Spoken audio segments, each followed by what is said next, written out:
After seeming to side with Vladimir Putin, President Trump then tried to convince Americans that he does actually believe the U.S. intelligence conclusion that Russia attacked America during the 2016 election. Well, that didn't last long. Today, the president tweets, "So, President Obama knew about Russia before the election. Why didn't he do something about it? Why didn't he tell our campaign? Because it is all a big hoax. That's why." And he thought crooked Hillary was going to win. Joining us now is Michael Caputo. He's a former aide to the Trump presidential campaign. Good morning, Michael. Good morning. How you doing, Allison? I'm doing well. So what do you say to Americans who cannot unhear what they heard in Helsinki last week, where the president stood next to Vladimir Putin and seemed to side with President Putin, that President Putin was very strong on his denial and that it was America who had been foolish and stupid? Well, this is one of those rare occasions where I break with the president. In July of 2016, I called out Russia for releasing those emails right before the Democratic convention. I lived in Russia for quite a while. I know how the Russian government works. I got an idea as to how Putin works. I think the president has a hard time with this because so much of the opposition to the president says that they talk about the Russian meddling in the election as if it has some indication that there was Russian collusion on the Trump campaign. The president doesn't like that, and he reacts that way. Yeah. Look, I appreciate your candor. I appreciate your candor saying that this is one of the rare places that you break with the president. And I think that that's really helpful because you are an avid, ardent supporter of his. But something else happened in Helsinki. It wasn't just that he conflates collusion and meddling, as we know. It was that he denigrated the U.S. He insulted the U.S. on the world stage while he stood next to Vladimir Putin. Why did he do that? No, actually, he didn't do that. He was not denigrating, but he was expressing his distrust for the American intelligence organizations that tried to stop him from being president and are trying to remove him as president today. Come on, you don't have Michael. to look any further than these FISA warrants. Let's just stick with the facts. He said that basically what he said was that he believed Vladimir Putin's denial, that Vladimir Putin was quite strong in terms of his denial, and why would it be Russia? And he said that that America had been foolish. Well, I believe that you don't have to look any further than these FISA warrants, that information that was released late on Friday, to see that the intelligence community was dishonest from the very beginning when they were pursuing the opportunity to spy on the Trump campaign. Listen, it was 192 days ago at 8:33 in the morning when the president tweeted about FISA, saying that the Congress is about to reauthorize this, and it may have been used to spy on his campaign. As we know today, he was absolutely right 192 days ago. Hold on, Michael, a couple things. Absolutely First of all, let's fast forward to 1 week ago. It was 1 week ago that we were in Helsinki, and you're not answering my question. Why did he stand on the world stage and insult America? I believe that you're wringing your hands over something that is not true. The president expressed his displeasure and disbelief in findings of an intelligence committee that was trying to run him out of office. That's not what he did. Allison, if you don't see, listen, if you we've don't got see, it. Look, Michael, hold on a second. We have the actual soundbite. Let's play it, and then you can explain what he was thinking. Listen to the president.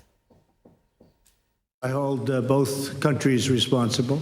I think that the United States has been foolish. I think we've all been foolish. We should have had this dialogue a long time ago. He holds both countries responsible for Russian meddling. The United States has been foolish. How do you categorize that? Now, I see the president again as talking about meddling and collusion in the same sentence. How's the United States responsible for that? How's the United States responsible for meddling? The United States, the intelligence community is responsible, for example, for putting together this FISA application completely based on Clinton campaign information. How is the United States responsible for being a victim of a cyber attack? The United States intelligence community is responsible for this bogus investigation, Allison. And you can see from this FISA document. How is the United States responsible for having been attacked? The president, I understand, as I said before, that the president was conflating the two issues. I don't like when he does that. I don't like when you do it. The collusion does not. Because when you talk about the Russian meddling, which I believe is correct, too many people in the media equate that to Russian collusion by the Trump campaign. That's not what we're talking about, Michael, and you know it. What we're talking about is that there was a cyber attack on the United States, and the president of the United States stood on the world stage next to Vladimir Putin, who was responsible for that cyber attack, and said the United States had been foolish and the United States was to blame. And I blame both countries. Well, you and I aren't going to agree on this, Allison, but I can tell you this. Those are his the intelligence words. community's misuse, if you'll give me a moment, and the intelligence committee's misuse of the FISA system is the reason why the Department of Justice is stonewalling the Congress on FISA documents. It's the reason why the Department of Justice is stonewalling the Manafort defense team on FISA documents. I mean, at the end of the day, I agree with Alan Dershowitz. There are 300 pages of this 400-page FISA document that are redacted. Anybody this summer who's reading a great novel, just rip out 3/4 of the pages of your book and throw it in the pool and tell me if you know the story. Well, the listen, redaction was covering up incompetence, and it's that incompetence that the president is referring to when he doesn't believe the people who were trying to run him out of office. Michael, do you remember when Barack Obama went abroad and there were so many people in the right-wing media who said it was an apology tour?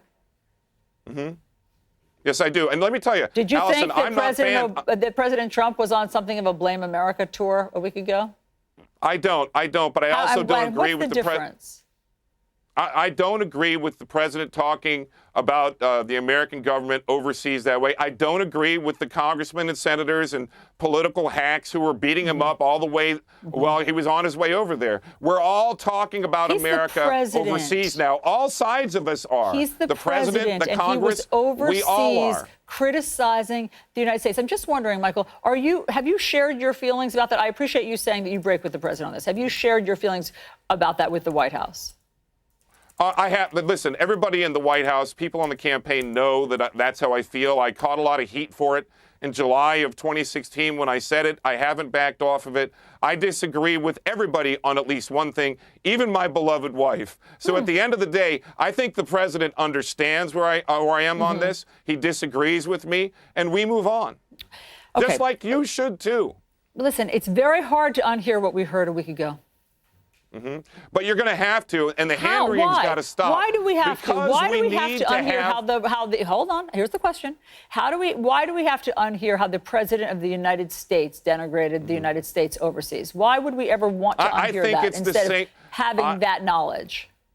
I think it's just as important to unhear that as those of us who heard President Obama whisper to the president of Russia that he's going to have more flexibility after his own election. That wasn't an appropriate comment either. We needed to get over that as Republicans. We eventually did, and you'll get over this too. I'm not sure you ever did. I'm not sure that you ever did because I remember that vividly, and of course you're bringing it up now. But here's what's interesting, Michael, is that at least we heard that because of a hot mic moment. You know what happened for 2 hours behind closed doors? Do you? A private conversation between world leaders that went on in the Obama administration all the time. Remember, with Hillary Russia, Clinton, we know now, met secretly with Vladimir Putin as well. Michael.